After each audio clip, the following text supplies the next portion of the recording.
Bonjour, lors de cette vidéo, j'ai la grande prétention de vous apprendre comment réaliser des assemblages de bois de type japonais.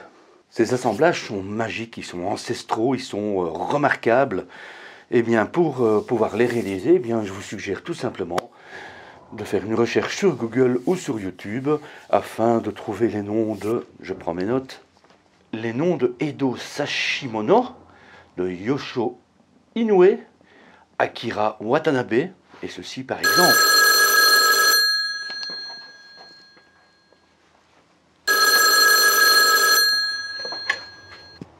Et allô? Allô? Allô? Bonjour, ah vous m'appelez de loin apparemment. Oui? Samuel? Samuel Mamias? Oui, que puis-je? Toi aussi tu fais des assemblages japonais? Ah bah d'accord, j'en parlerai dans la vidéo, aucun souci. Et sinon... Il a raccroché. Bon, étrangement, je vais me rassurer, je vais appeler mon copain Franck.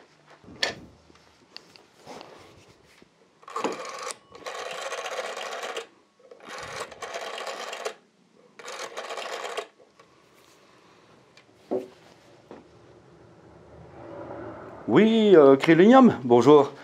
Dis, je viens d'avoir Samuel Mamias au téléphone, il avait l'air un peu vénère parce que...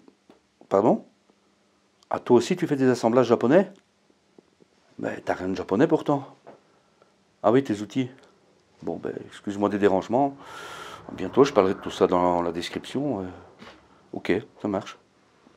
Au revoir, Franck. Bonne journée. Vous l'avez compris, tout sera dans la description.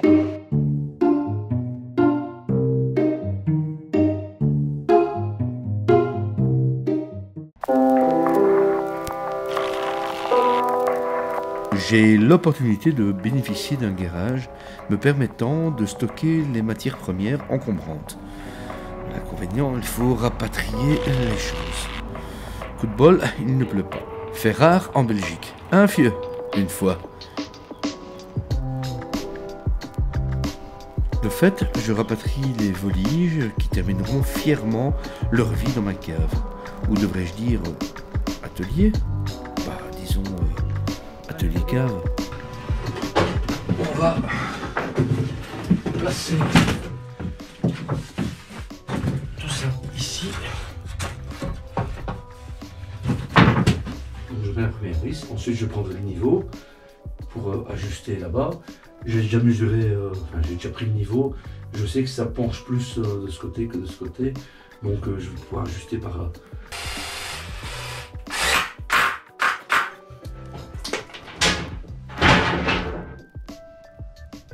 Ménage là.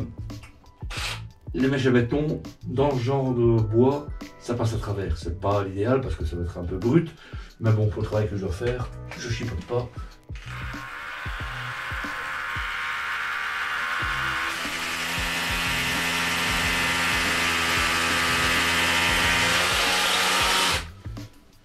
Qui est là? Tac.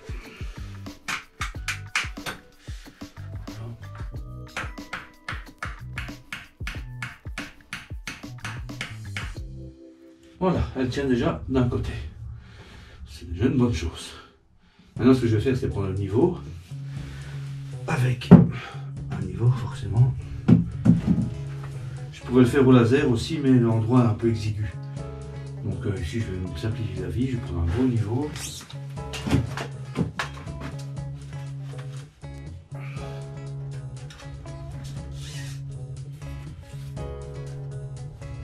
Vous ne verrez pas cette partie-là, mais bon, j'ai pas envie de changer de caméra toutes les 2 secondes pour des trucs aussi bêtes.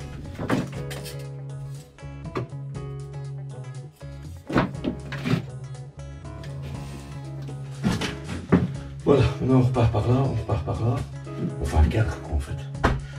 On fait juste un cadre.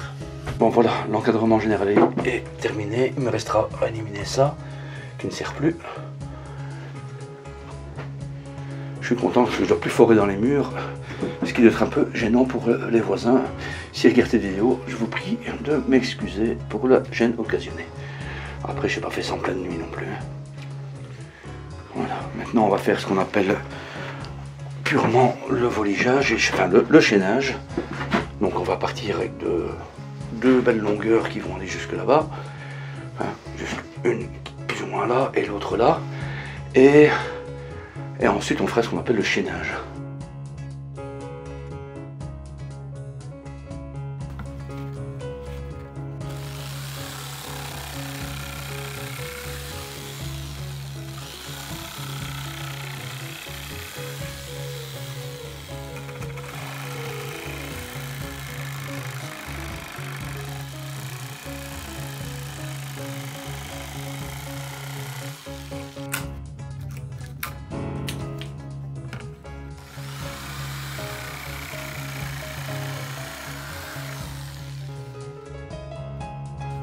Bon, maintenant on va attaquer le chaînage, donc c'est-à-dire les jonctions entre tout, parce que vous voyez, ça bouge. Donc on va empêcher tout ça de bouger. Voilà, et c'est ce qu'on appelle le chaînage.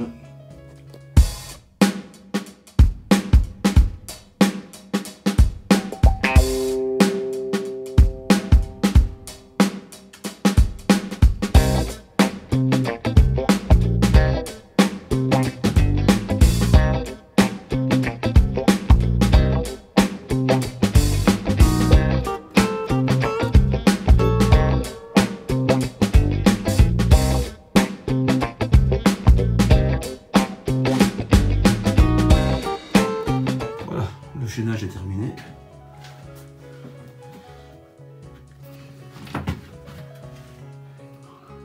Les fixations sont posées là-dessus.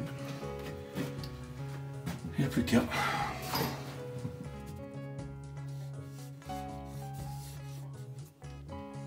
Ce qu'on appelle le chaînage, ça permet vraiment de maintenir cette ossature. Et il faut savoir maintenant que c'est très solidaire et que on pourrait presque se pendre dessus comme ça. Ah oui, quand même, encore la forme. J'en ai pas encore fini, je dois aller faire les courses maintenant. Je dois aller acheter le plafond, je dois aller acheter le revêtement de mur qui va être de l'OSB, comme vous auriez pu vous en douter, mais qui sera... Je vous laisse la surprise. Donc je dois aller faire quelques courses et sinon demain c'est dimanche, lundi c'est lundi de Pâques. Je vais me retrouver un peu couillon, sans matériel et pas pouvoir avancer. Donc voilà quoi. Allez, je m'en vais au bricot.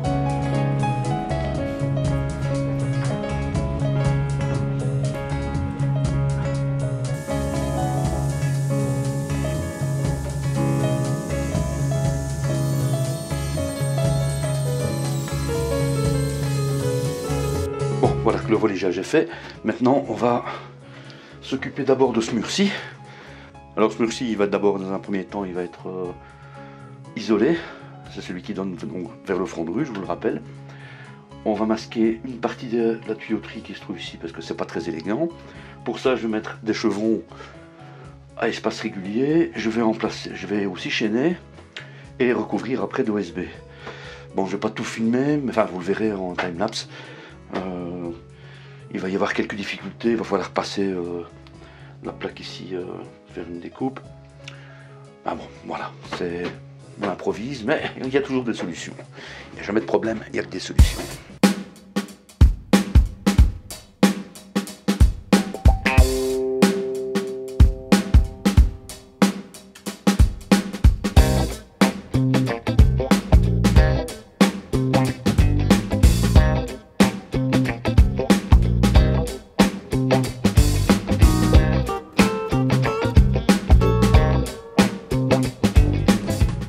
Donc ça c'est la partie que je vais isoler pour masquer les tuyaux qui sont ici. Mais bon, c'était un peu prévu.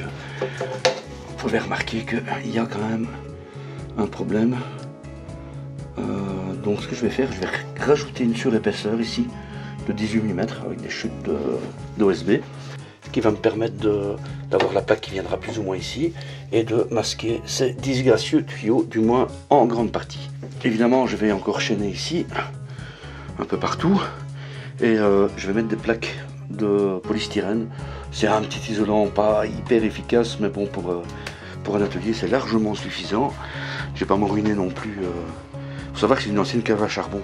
La partie qui est ici, en fait c'est un trou qui donne sur une plaque qui se trouve au front de rue, devant la pierre de maison, et on remplissait cette cave de charbon pour se chauffer en hiver évidemment. Mais comme tout le monde le sait, avec le réchauffement climatique, on n'a plus besoin de charbon. Bon, ben il n'y a plus qu'à. Bon voilà, j'ai débuté quelques planchettes d'OSB pour doubler donc la cloison, enfin ce qui sera la cloison du fond. Je vais mettre ça à la petite cloueuse. C'est toujours bien pratique d'avoir un petit compresseur portable qui pèse quasi rien là.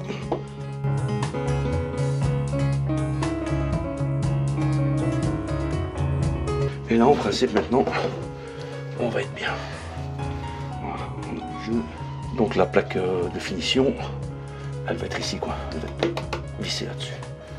Donc on est très correct. Par contre ici, j'ai fait l'erreur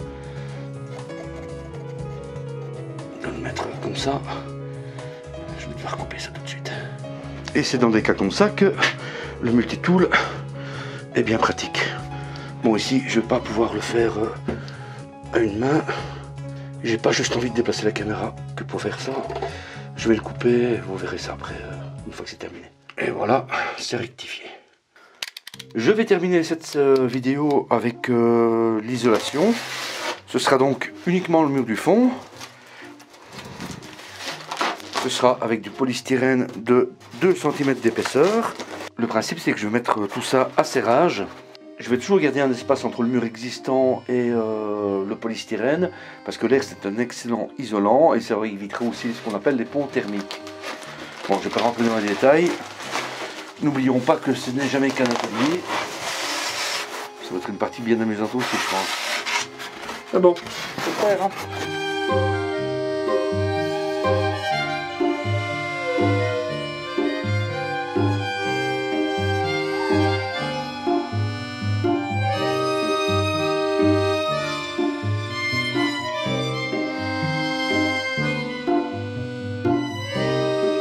Le cutter c'est bien pratique à condition que la lame soit neuve, mais il existe une autre méthode si vous en disposez d'une, c'est de le couper à la scie ruban. Ça fonctionne aussi très bien. Après il faut faire le marquage et aller dans l'autre atelier, dans mon cas, et le découper. Petite démonstration. Voilà.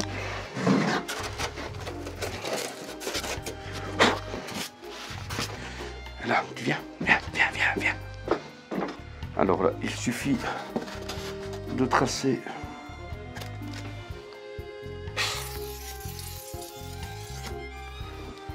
le trait et ensuite d'aller le découper.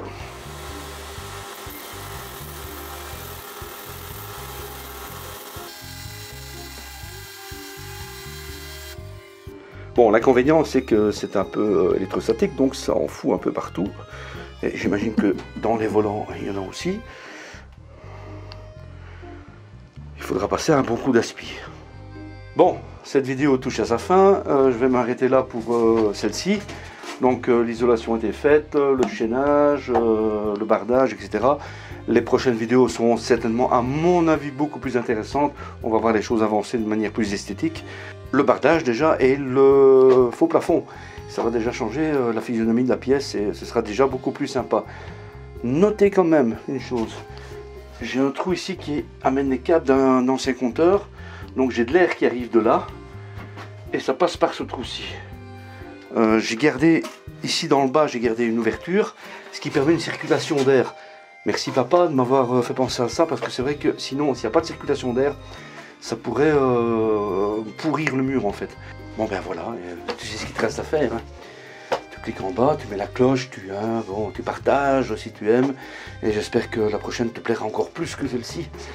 Ah oui, celle-ci est un peu... c'est pas très gai.